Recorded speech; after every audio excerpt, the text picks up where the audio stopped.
This is based off a game called Team Fortress 2. I don't know what happened back then, but it still haunts me to this day. It was a nice Thursday, walking home from school. I remember it was drop day. You know, the day when the weekly drop system resets so we can get new items again. So I got home on my computer and started idling. It was a crazy thing to idle because it never works nowadays, but I do it anyway. Later in the game, I receive one refined metal as a drop item. Boy, was I shocked. Because everyone knows Valve didn't add refined metal to the drop system, but I didn't care. I got something interesting for once. How could my day get any better, I thought, because I already have 2 refined metal in my backpack. The possibilities are endless, I told myself. I carefully took the refine out and put it on the crafting table.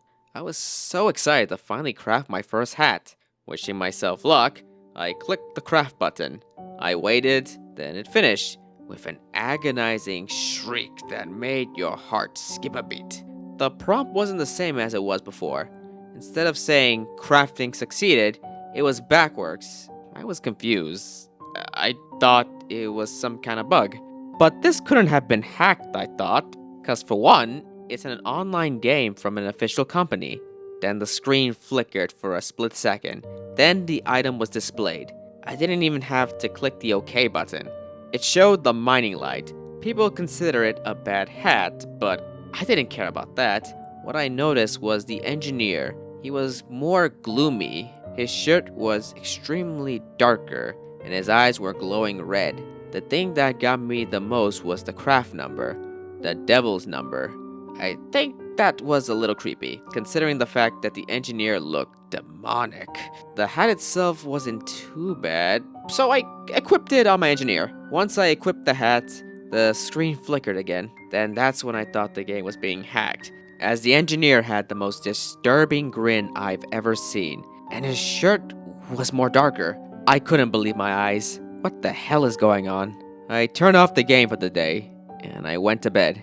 The next morning, I went to get ready for school. I didn't forget about what happened yesterday, so I was going to tell my friends about what happened last night. I spread the rumor about what happened to the game, but most people at my school didn't play TF2, so they didn't really care. I got to my friends and told them about what happened. They were shocked to hear about this, because at that moment, one of them was asking to meet me at their house tonight to show them. That night, I put on my jacket and I told my parents I was going to my friend's house for a visit. They told me to be back by 9 p.m. and I said okay and left. My friend invited me in and he led me to his gaming computer. It was complex for me because the keyboard was split in half, but I didn't think that was a problem because I was a fast typer anyway. My friend told me to show him the hat, and he looked over it very carefully. At the time, my friend was an expert at programming. Not sure how exactly he looked into TF2's code or anything, but alright. He said it was normal. Lots of items have the craft number 666. Then I told him about the engineer. He was disturbed to hear that because he told me to kindly leave. I was upset to be kicked out so early, so I headed home. Unfortunately, this nightmare only got so much worse. I got on my computer to play some TF2, and I picked engineer as, hey, nothing happened so far, so what's the harm? I started playing the game like most people did. I had fun. Some of my friends were on the same server with me.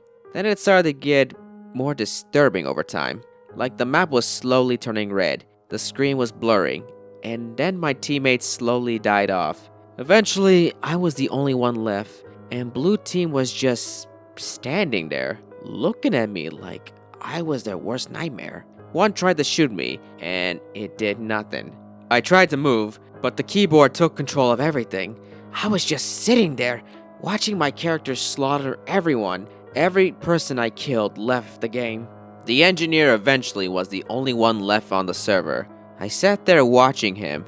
Then, the most high-pitched scream I've ever heard crashed the game. I couldn't play anymore. I was too scared.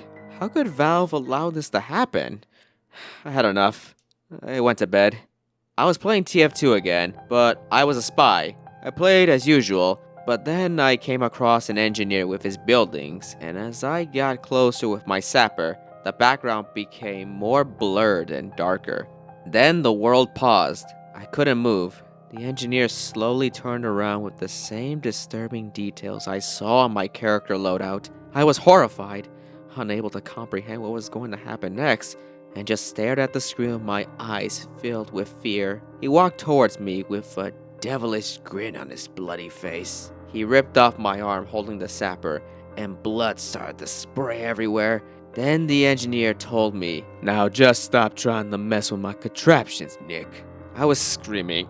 I couldn't bear the pain. Without effort, he punched a hole through my chest and ripped out my heart. I was seeing my life flash before my very eyes. I fell to the ground, and I was dying. For the very first time, I felt like it was over. I looked up to find the engineer with his eyes on fire, laughing at me for my failure. I woke up with sweat everywhere. It was my first nightmare in over 5 years. I immediately got on my computer and started up TF2, and I deleted that godforsaken hat. These occurrences never happened again since then, at least I thought so. Just when I thought it was over, I heard a clank on my window. I looked out to find a man sitting there. He looked up and waved at me. Then he disappeared with no trace. I quit TF2 ever since, and I still have nightmares of the engineer slaughtering me every night. Man, this is quite an old story.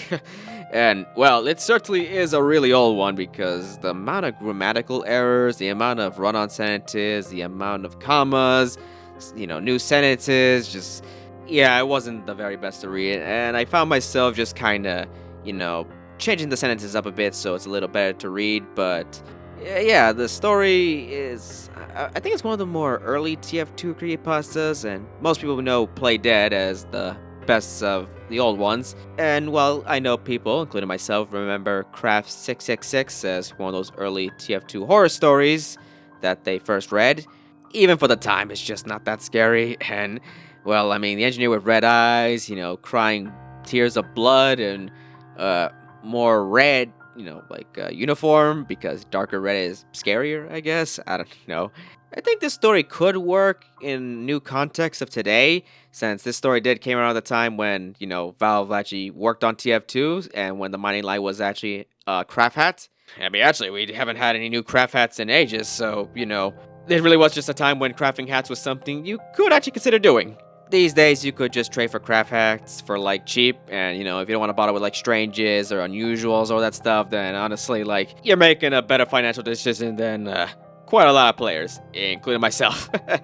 But yeah, that's Craft 666. I do feel nostalgic for it, even though it's far from a good story, even for video game creepypasta standards. But I'll cherish any written TF2 horror stories out there, since surprisingly there's not that much, despite the numerous amount of horror SFM videos you see online. And I know, Server Blood is definitely one of the new big ones at the moment. Leave your thoughts in the comment section below, and if there's any more TF2 creepypastas, horror stories out there, you can always share them anywhere you go. Share it to all your favorite creators. And have a good day there, everyone. And be careful the next time you craft something. I'm kidding. Craft whatever you want. Not like refined metal is scarce at all, so have at it.